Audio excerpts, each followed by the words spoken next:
ओम शांति। आज के तारीख हलो 15 नवेम्बर 2024। प्रातः मुरली ओम शांति बाप दादा मधुबन। आजकेर मुरलीते बाबा बोलेছেন मिष्टि बाच्चारा निजेके যাচাই মানে পরীক্ষা করো যে কতটা সময় বাবার স্মৃতি থাকে, কারণ স্মৃতিতে থাকলেই লাভ, বিস্মরণে লোকসান। তো বাবা বলেছেন যে মিষ্টি বাচ্চারা নিজেকে যাচাই মানে পরীক্ষা করো যে কতটা সময় বাবার স্মৃতি থাকে, কারণ স্মৃতিতে থাকলেই লাভ, বিস্মরণে লোকসান। প্রশ্ন, এই পাপ আত্মাদের দুনিয়ায় এমন কোন কথাটি সম্পূর্ণরূপে অসম্ভব এবং কেন? উত্তর, এখানে কেউ যদি বলে যে আমি পুণ্যাত্মা তবে তা একেবারেই অসম্ভব। কেউ যদি বলে যে আমি পুণ্যাত্মা তাহলে বাবা বলছে এটা একদম অসম্ভব, কারণ দুনিয়ায় কলিযুগীয় তমপ্রধান মানুষ যে কার্যকে পুণ্যকর্ম বলে মনে করে সেটাও পাপকর্মে পরিণত হয়ে যায়, কারণ সে প্রতিটি কর্ম বিকারের বশবর্তী হয়ে করে, তার প্রতিটি কর্ম বিকারের বশবর্তী হয়ে করে। ওম শান্তি। কথা বাচ্চারা বোঝে যে আমরা এখন ব্রহ্মার সন্তান, ব্রহ্মকুমার কুমারী, পরে পুনরায় হই দেবী দেবতা। এই শুধু তোমরাই জানো, অন্য আর কেউই জানে না। তোমরা জানো যে আমরা ব্রহ্মা কুমার কুমারীরা অসীম জাগতিক পড়া পড়ছি, 84 জন্মের পড়াও পড়ি, সৃষ্টি চক্রের পড়াও পড়ি। আবার তোমরা এই শিক্ষাও পাও যে আমাদের পবিত্র হতে হবে। বাচ্চারা এখানে বসে তোমরা পবিত্র হওয়ার জন্য অবশ্যই বাবাকে স্মরণ করো। নিজের মনকে প্রশ্ন করো যে সত্যি সত্যি কি আমরা বাবার স্মরণে বসেছিলাম, নাকি মায়ারূপী রাবণ বুদ্ধিকে অন্যদিকে নিয়ে গিয়েছিল? বাবা বলেছেন মামেকম স্মরণ করো, তবেই পাপ মোচন হবে। এখন নিজেদের প্রশ্ন করো যে আমরা বাবার স্মরণে রয়েছি নাকি বুদ্ধি অন্য কোথাও চলে গেছে। স্মৃতিতে থাকা উচিত যে কতটা সময় আমরা বাবার স্মরণে থাকি আর কতটা সময় আমাদের বুদ্ধি অন্য কোথাও চলে যায়। নিজেদের অবস্থাকে মানে স্থিতিকে দেখো, যতটা সময় বাবাকে স্মরণ করবে তাতেই পবিত্র হবে। লাভ ক্ষতিরও দিনলিপি পোতা মেলে রাখতে হবে। ডায়েরি লেখার অভ্যাস থাকলে স্মরণেও থাকবে, তখন লিখতেও থাকবে। ডায়েরি তো সকলের পকেটেই থাকে। যারা ব্যবসায়ী তাদের থাকে পার্থিব জগতের মানে হদের সীমিত ডায়েরি, আর তোমাদের ডায়েরি হলো অসীম জগতের। তাই তোমাদের নিজেদের চার্ট নোট করতে হবে। বাবার আজ্ঞা হলো কাজ কর্মাদি সব কিছুই করো, কিন্তু সময় বের করে আমাকে স্মরণ করো। নিজেদের দিনলিপি পোতামেল দেখে লাভের পরিমাণ বৃদ্ধি করতে থাকো, নিজের লোকসান করো না। এ তো বলে তোমাদের যুদ্ধ, তাই না? সেকেন্ডে লাভ আর সেকেন্ডে ক্ষতি। তৎক্ষণাৎ জানা যায় যে আমরা লাভ করেছি না লোকসান। তোমরা হলে ব্যবসায়ী, তাই না? অতি বিরল ব্যক্তিরাই এই ব্যবসা করে। তো বলছেন যে আমাদেরকে বাবা বলছে ব্যবসায়ী, অতি বিরল ব্যক্তিরাই এই ব্যবসা করে। স্মরণের মাধ্যমে হয় লাভ আর বিস্ফোরণে ক্ষতি। নিজেকে যাচাই করতে হবে। যারা উচ্চ পথ লাভ করবে তাদের মধ্যে উৎসাহ ইচ্ছা থাকে। দেখি তো আমরা কতটা সময় বিস্ফোরণে মানে ভুলেছিলাম। বাচ্চারা এ তো তোমরা জানো যে আমাদের সকল আত্মাদের পিতা হলেন পতিত পাবন। আসলে আমরা হলাম আত্মা, নিজেদের প্রকৃত ঘর থেকে এখানে এসেছি। এই শরীর ধারণ করে নিজের পার্ট প্লে করছি। শরীর বিনাশী আর আত্মা অবিনাশী, সংস্কার ও আত্মাতেই থাকে। বাবা জিজ্ঞাসা করেন, হে আত্মন, হে আত্মন স্মরণ করো যেই জন্মেই বাল্যাবস্থায় কোনো উল্টো কর্ম বা বিকর্ম হয়ে যায়নি তো? স্মরণ করো। 3-4 বছর থেকে শুরু করে স্মরণে তো সব কথা থাকে। আমরা বাল্যকালে কিভাবে জীবন অতিবাহিত করেছি আর কি করেছি এমন কোনো কথা হৃদয়কে দংশন করে না তো? স্মরণ করো। সত্যযুগে পাপকর্ম হয়ই না, তাই জিজ্ঞাসা করার মতন কথাও থাকে না। পাপ তো এখানেই হয়। মানুষ যেগুলোকে পুণ্যকর্ম বলে মনে করে সেগুলো পাপই কর্ম হয়। এ হলো পাপ আত্মাদের দুনিয়া। তোমাদের আদান প্রদান লেনদেন হয় পাপ আত্মাদের সঙ্গে, এখানে পুণ্য আত্মা হয়ই না। পুণ্যাত্মাদের দুনিয়ায় আবার একটি পাপাত্মা থাকে না, পাপাত্মাদের দুনিয়ায় আবার একটিও পুণ্যাত্মা থাকতে পারে না। যে গুরুর চরণে পতিত হও সেও তো কোনো পুণ্যাত্মা নয়, এ তো হলোই কলিযুগ, তাও আবার তমপ্রধান। তাই এখানে কোনো পুণ্যাত্মার থাকাই অসম্ভব। পুণ্যাত্মা হওয়ার জন্যই বাবাকে আহ্বান করে যে এসে আমাদের পবিত্র আত্মায় পরিণত করো। এমনও নয় যে যদি কেউ অনেক দান পুণ্যাদি করে, ধর্মশালা ইত্যাদি বানায়, তাহলে সে পুণ্য আত্মা হয়ে যায় না। বিবাহাদির জন্য হল মানে মণ্ডপ ইত্যাদি তৈরি করে, এসব কি কোনো পুণ্যের কাজ? না, তা নয়। এসব বোঝার মতো বিষয়। এ হলো রাবণ রাজ্য, পাপ আত্মাদের আসুরি দুনিয়া। এসব কথা তোমরা ব্যতীত আর কেউ জানে না। রাবণ যদিও রয়েছে, কিন্তু তাকে চিনতেও কি পারে? না, পারে না। শিবের চিত্রও রয়েছে, কিন্তু জানে না। বড় বড় শিবলিঙ্গাদি তৈরি করে তথাপি বলে যে নাম রূপের ঊর্ধ্বে ন্যাড়া সর্বব্যাপী, বলে যে শিব নাম রূপে ন্যাড়া সর্বব্যাপী।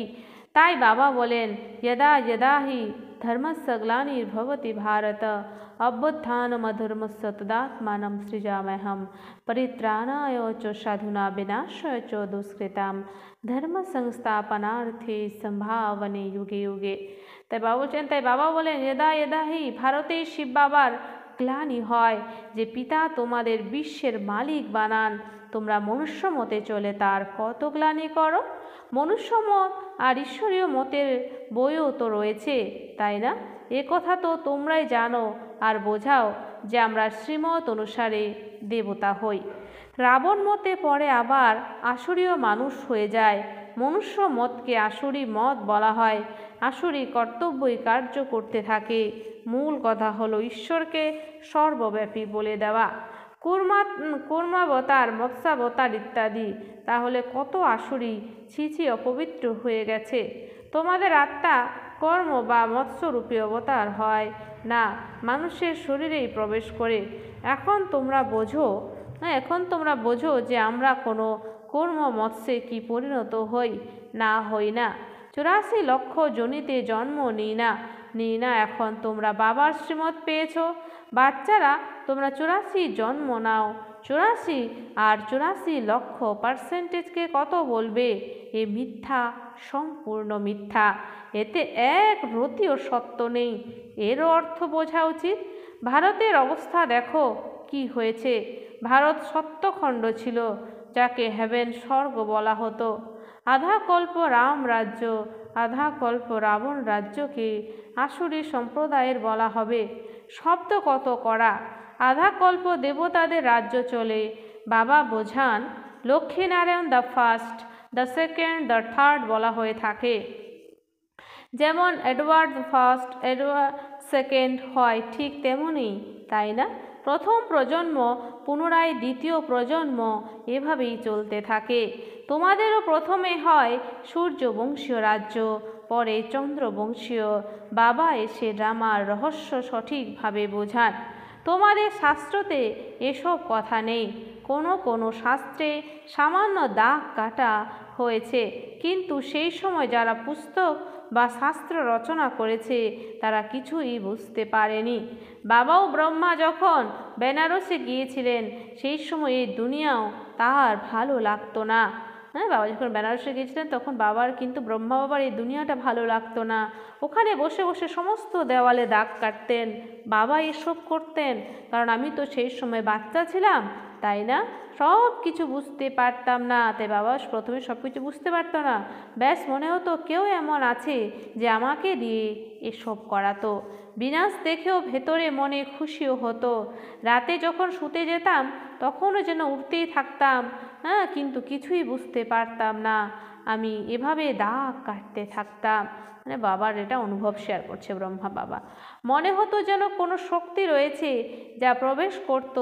আমি আশ্চর্য হয়ে যেতাম। পূর্বে তো কাজ কর্মাদি ব্যবসা করতাম, তারপর কি হলো? কাউকে দেখতাম আর তৎক্ষণাৎ ধ্যানে চলে যেতাম। আমি বলতাম এটা কি হচ্ছে? যার চারদিকেই তাকায় হ্যাঁ, যার দিকেই তাকাই তার চোখ বন্ধ হয়ে যায়। আমি তাদের জিজ্ঞাসা করতাম, কি দেখেছো? তখন তারা বলতো যে বৈকুণ্ঠ দেখেছি, কৃষ্ণ দেখেছি। এসবও বোঝার মতন বিষয় কথা, তাই না? তাই মানে বাবাকে যেই দেখতো সে কৃষ্ণকে রূপে দেখতো, কখনো বৈকুণ্ঠ। তাই বোঝার জন্য সব কিছু ছেড়ে বেনারসে চলে গেছি। তাই বাবা এগুলোকে বোঝার জন্য বাবা ছেড়ে বেনারসে চলে যান। সারাদিন বসে থাকতাম, শুধু পেন্সিল আর দেওয়াল, আর অন্য কোনো কাজই নেই। বাচ্চা ছিলাম, তাই না? বাবাও তখন ছোট, প্রথম বাবার শিব বাবা তার মধ্যে প্রবেশ করছিল, তার জন্য ব্রহ্মা বাবাও কিন্তু অনেক কিছু বুঝতে পারতো না। তাই বলছে বাচ্চা ছিলাম, তাই না? যখন এমন এমন সব দেখি তখন বুঝি যে এখন এসব কিছু করতে হবে না, ব্যবসাতে ছাড়তে হবে। খুশি ছিল যে এই বোঝা ছাড়তে হবে। রাবণ রাজ্য তো, তাই না? রাবণের উপরে মাথার মুকুট, গর্দবের মস্তক দেখানো হয়, তাই না? তখন মনে হয় যে কোনো রাজত্ব নয়, বোঝা।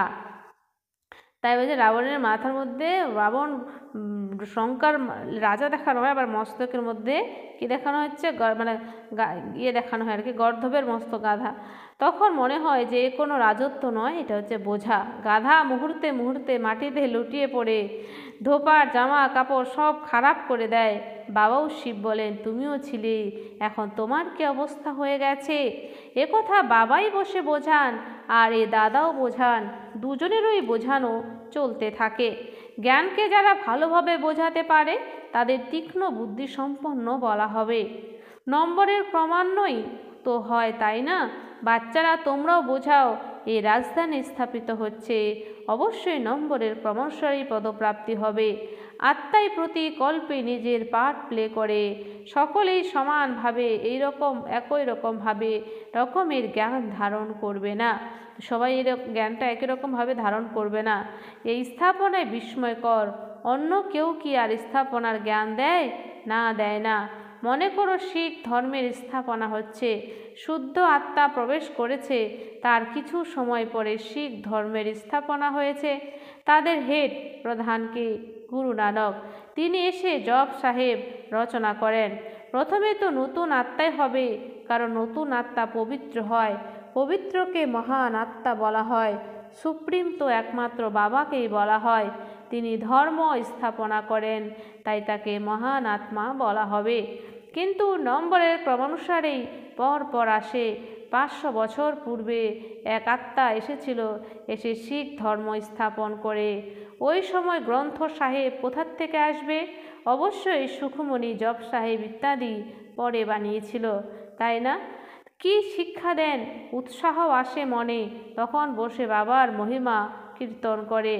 এছাড়া এসব পুস্তকাদি তো পরে বসে তৈরি করা হয়েছে, যখন সংখ্যা অনেক হয়ে যায়। পাঠকও তো চাই পড়ার জন্য, সকলের শাস্ত্র পড়ে রচিত হয়েছে। যখন ভক্তি মার্গ শুরু হয় তখন শাস্ত্র পাঠ করে জ্ঞান তো চাই, তাই না? প্রথমে শতপ্রধান হবে, পরে শত রজ তমতে আসে। যখন অতি বৃদ্ধি হয় তখন মহিমা কীর্তিত হয় আর শাস্ত্রাদি রচিত হয়। তা না হলে বৃদ্ধি কে করবে? ফলোয়ার শিষ্য তো হতে হবে, তাই না? তখন শিখ ধর্মের আত্মারা আসবে, যারা এসে ফলো করবে। তাতে অনেক সময়ের প্রয়োজন। নতুন যে আত্মারা পরমধাম থেকে আসে তাদের তো কোনো দুঃখ থাকে না, ল বলে না, এটাই নিয়ম। আত্মা যখন শতপ্রধান থেকে শত রজ তমতে আসে তখন দুঃখ শুরু হয়। ল ও আছে না, নিয়মও আছে। এখানে হলো মিক্স আপ। রাবণ সম্প্রদায়ও রয়েছে, আবার রাম সম্প্রদায়ও রয়েছে। এখনও তো সম্পূর্ণরূপে তৈরি হয়নি। সম্পূর্ণ হলে তখন শরীর ত্যাগ করে দেবে। যারা কর্মাতীত অবস্থা বা প্রাপ্ত করেছে তাদের কোনো দুঃখ থাকতে পারে না, তাদের কোনো দুঃখ থাকবে না, তারা চলে যাবে। বাকি যারা থেকে যাবে তারা এখনও কর্মাতীত হয়নি। সকলেই তো একসঙ্গে কর্মাতীত হতে পারে না, যদিও বিনাশ হয় তথাপি কিছু তো বেঁচে থাকবে।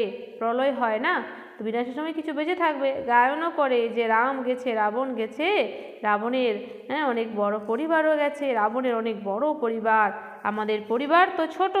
এখানে অনেক ধর্ম, বাস্তবে সর্বাপেক্ষা বড় পরিবার তো আমাদের হওয়া উচিত, কারণ দেবী দেবতা ধর্ম সর্বপ্রথমে আসে। এখন তো সব মিলেমিশে গেছে, তাই খ্রিস্টান অনেক হয়ে গেছে, যেখানে মানুষ সুখ দেখে, পদ মর্যাদা পজিশন দেখে, তখন সেই ধর্মকে গ্রহণ করে। যখন যখন পোপ আসে তখন অনেকে খ্রিস্টান ধর্মান্তরিত হয়ে যায়, তখন বৃদ্ধিও অনেক হয়। সত্যযুগে তো হয় এক পুত্র সন্তান এক কন্যা সন্তান, তো সত্যযুগে এক পুত্র সন্তান আর এক কন্যা সন্তান, আর কোনো ধর্মের এমন বৃদ্ধি হয় না। এখন দেখো খ্রিস্টান সর্বাপেক্ষা অধিক, যারা অধিক সন্তানের জন্ম দেয় তারা পুরস্কার পায়, কারণ তাদের তো অনেক মানুষ চায়, তাই না? যারা মিলিটারি যুদ্ধের কার্যে ব্যবহৃত হবে তারাও তো খ্রিস্টান। রাশিয়া আমেরিকা সকলেই খ্রিস্টান। একটি কাহিনী রয়েছে, দুটি বানর লড়াই করে আর মাখন বিড়ালে খেয়ে যায়। তো দুটি বানর লড়াই করে মাখন হচ্ছে বিড়ালে খেয়ে যায়। ড্রামাও এভাবেই নির্ধারিত হয়ে রয়েছে।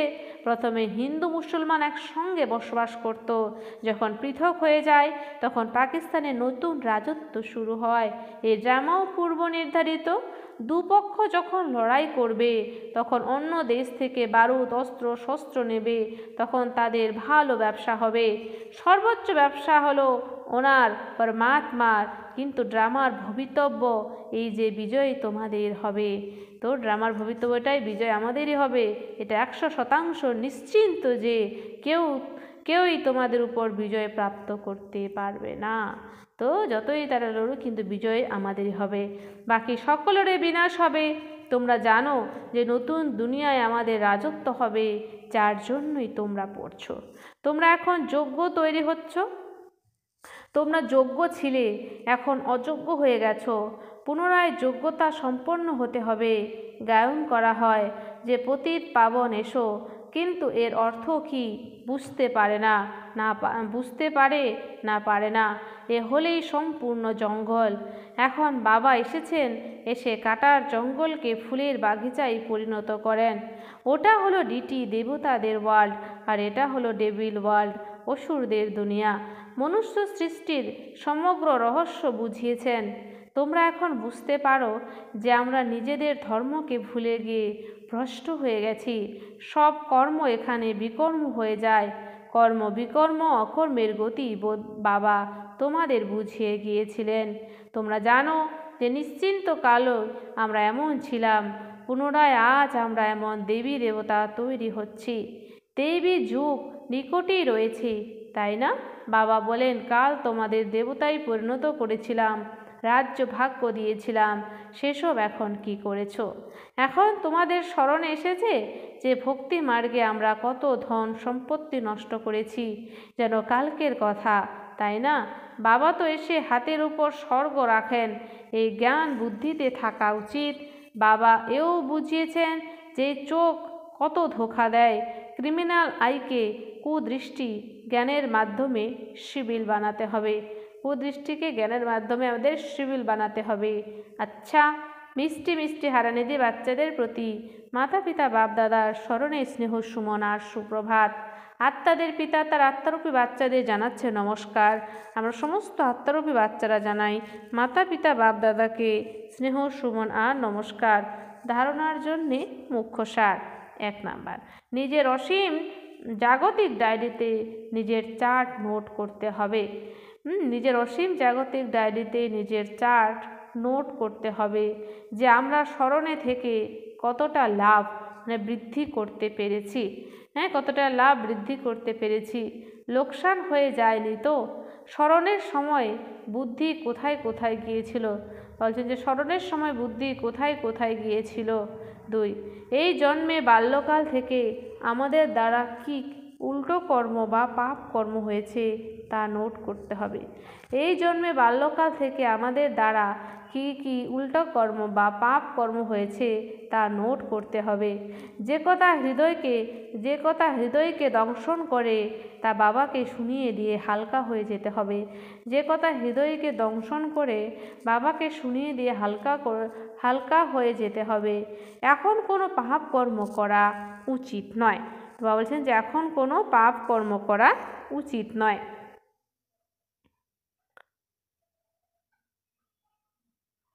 আজকের বরদান, কর্মবন্ধনকে সেবার বন্ধনে পরিবর্তন করে সকলের থেকে ডিটাচ আর পরমাত্মার প্রিয় ভব।